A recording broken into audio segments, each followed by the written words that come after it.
Not every nightmare starts with blood. Sometimes it's a sound in the dark, a stranger's eyes on your back, or a feeling that something just isn't right. These tales, they don't scream, they whisper. And once they settle into your bones, you might find they never really leave. I was 32, newly divorced, and flat broke.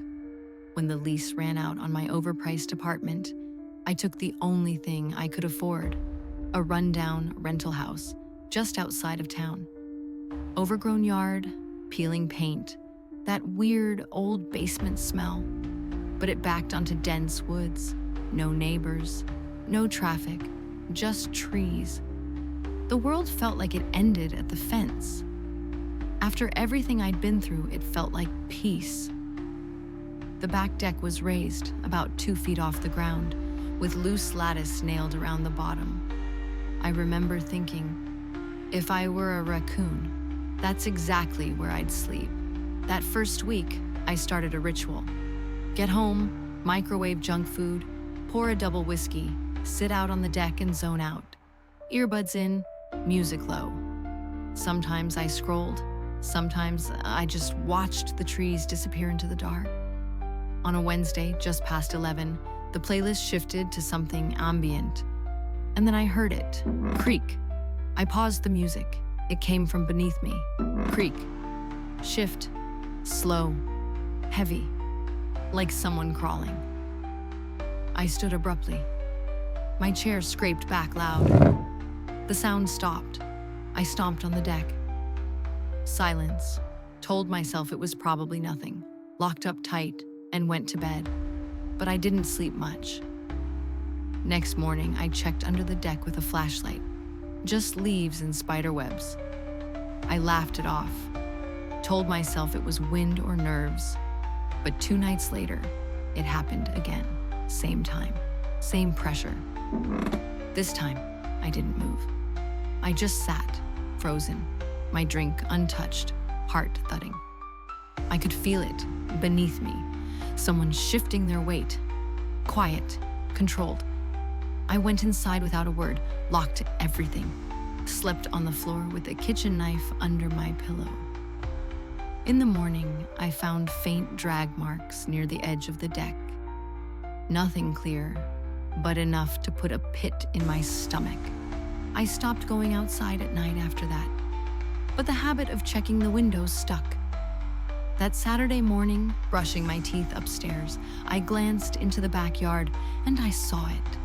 A hand reaching out from the lattice, pale, thin, fingers like twigs, curling around the frame like they were testing how far they could push. I dropped to the floor, turned off the light, and crawled into the hallway. Didn't grab shoes.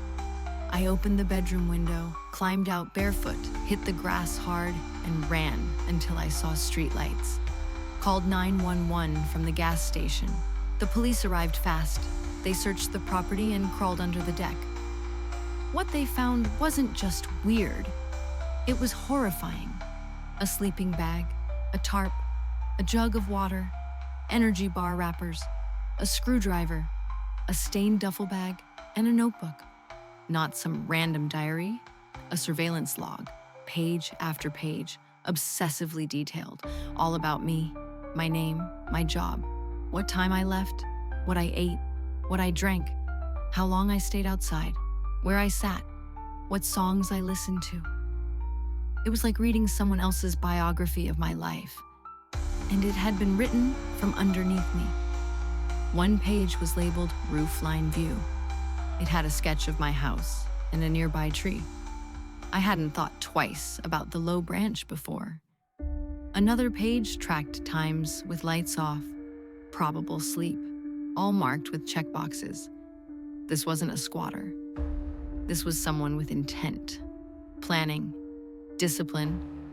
And then, on one of the margins, in blocky handwriting repeated over and over, was a phrase.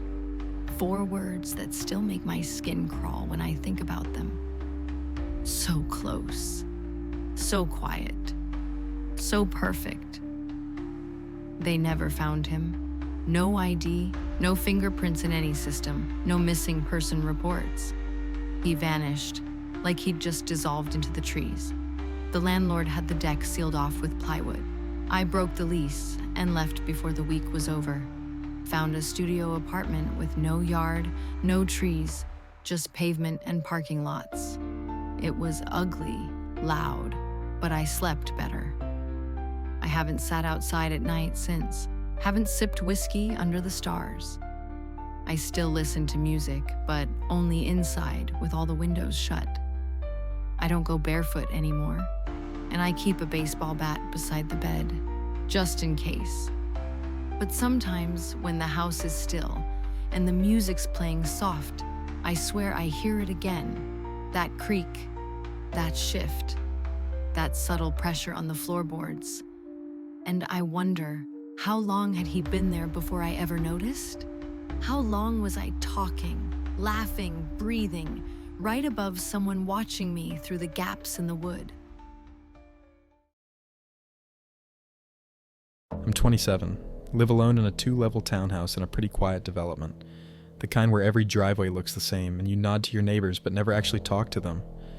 I've been here a little over a year. Nothing weird's ever happened. Until this. So, my garage. It's connected to the house, but I never really use it. I park on the street out front because it's easier, and the garage has become this graveyard of moving boxes, power tools I never use, and junk I keep saying I'll sort next weekend. The remote is in a drawer somewhere. The keypad outside, I don't even know the code. Anyway, it was a Thursday night. Late. Maybe around 1 a.m. I'd stayed up watching some crime doc on Netflix. The kind that makes you triple check your locks, even though you live in a quiet suburb. I shut off the TV, brushed my teeth, and crawled into bed. The house was still. No street noise. Just the faint hum of the fridge downstairs and the occasional click of the thermostat. And then, I heard it. A low, mechanical rumble from below me. Soft at first, but growing louder. You know that sound a garage door makes when it lifts? That groaning metal on metal creak, followed by that rising whir? Yeah, that sound. My garage door was opening. I froze, just lay there listening. Maybe it was just in the show I was watching, but it was off. The TV was off. Everything was off. The sound stopped, then silence. Then, another noise. Something plastic, a crinkle, a bag being stepped on or moved. That's when I sat up. I told myself it was nothing. Maybe the wind. Maybe a power glitch. Maybe a raccoon somehow triggered something. I told myself all kinds of things, but none of them made sense, because the garage doesn't open on its own, and I never leave it unlocked. I reached for my phone. It was 1:11 a.m. Great. I unlocked it and opened my camera app. Not sure why. Like somehow that would protect me. Then I crept out of bed and made my way to the hallway. The house was pitch black. I didn't even turn on the light. Every footstep on the stairs sounded like thunder. I kept pausing, thinking I'd hear something from below. Footsteps, voices, anything. Nothing. I got to the bottom of the stairs. There's a short hallway, then the kitchen on the right, living room on the left, and at the end of the hallway, the door to the garage. It was closed, but I could feel something behind it. The air was heavy, like when someone's standing on the other side, silently waiting. I took a step forward, and then I saw it. The doorknob, slowly turning, just an inch, then stopping, then back again, in the other direction. Whoever was there was testing it, checking if it was locked. I backed away, holding my breath. I ducked behind the kitchen counter and called 911, whispered, told them someone was in my garage, maybe trying to get in the house. They told me to stay on the line and stay put. Officers were 2 minutes out. It was the longest 2 minutes of my life. Nothing else happened. No bangs, no footsteps, just silence, until the cops arrived. The second the knock came at the front door and I opened it, I felt my legs go weak with relief. They swept the place. The garage door was open, halfway, like it had jammed halfway through being lifted. On the ground, just inside the garage, was a crowbar, and a hoodie, dirty, faded red, and footprints, muddy, fresh, leading from the street to the keypad, and then looping inside. But here's the part that messed with me most. There was a mark on the inside of the garage to house door, a face print like someone had pressed their face to it, looking in. But get this, it wasn't dirt, it was blood, dried blood, and it was right where I had been standing, on the other side. I asked the officer how that door stayed locked. He said, "Looks like he tried the handle. There's blood on there too. But maybe he thought you were awake. Maybe he heard something." After the police forensics came back, there was no record on file from any of the samples they took, and the blood, pig's blood, that's been keeping me up ever since. I have nightmares about a man with a bloody face, sometimes with a pig's face following me, chasing me, stalking me. He was right there, inches away, and I'll never know why he was there, or even why he stopped. When I was 21, I moved into a student rental house with 2 other guys I barely knew. They were the kind of roommates you shared a fridge with, but not conversations. We all kept to ourselves, which suited me fine. I had class, a part-time job, and just wanted a quiet place to crash.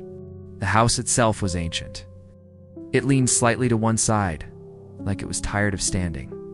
Floorboards groaned, the walls had mysterious stains, and the hallway lights flickered just enough to be creepy.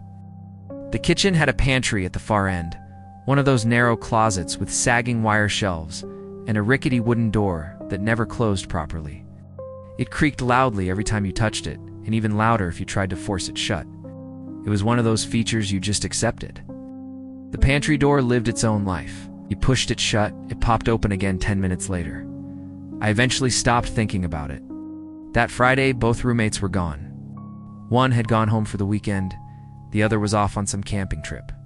I had the whole house to myself for the first time in months. I was genuinely excited.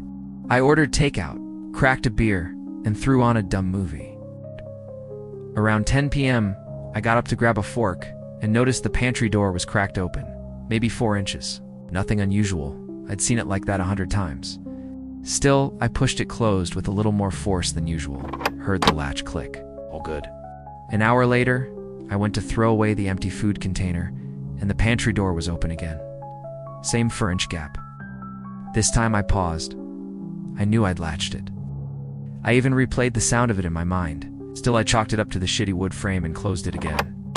I went to bed around 1 a.m., brushed my teeth, locked the front door, did a quick sweep of the living room lights and headed to my room. Then I realized I left my water bottle in the kitchen. Groaning, I padded down the hallway in bare feet and stopped. The pantry door was wide open, not cracked, not ajar, wide open. A shadow stretched across the kitchen tile like it was pointing right at me. The air felt heavier, colder. I couldn't hear the fridge humming anymore. I couldn't hear anything. I walked slowly forward. The pantry was dark inside. No window, just black.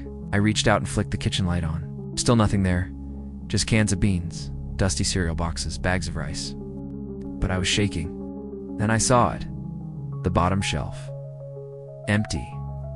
Everything pushed aside like something had been moved. Or like something had crouched there. I crouched too, peering closer. That's when I heard it. Breathing. So soft I wasn't sure at first. Then it came again. Slow, shaky. Human. I froze. Every muscle locked. Then a slow scrape, something shifting weight inside the pantry. I backed away, step by step. Didn't turn my back. Then a can fell. Loud. Clanged against the floor and rolled out toward my foot. I bolted. Sprinted barefoot down the hallway, yanked the front door open, and flew outside. I didn't even look back. Stood under the streetlight across the road and called 911 with shaking hands. Cops came within 10 minutes. They searched the house top to bottom. The back bathroom window, the one behind the old curtain no one ever touched, was broken. The latch snapped off like someone had forced their way in earlier. Inside the pantry, they found a flattened sleeping bag, an energy bar wrapper, a pair of gloves. They figured he'd broken in hours earlier. Maybe even while one of my roommates was still packing, hid in the pantry. Waited. He didn't take anything. He didn't even try to escape, just waited. The detective said something that stuck with me. Some people don't want to steal. They want to be there, in your space with you, without you knowing. I moved out a week later. Now, I don't live in houses with pantries. Ever. If you've got a tale of your own, something real strange or downright terrifying, well, I'd like to hear it. You can send it to the email address in the description below. I'll be reading every one, and the best of the bunch will end up right here in the chair beside me. Good night.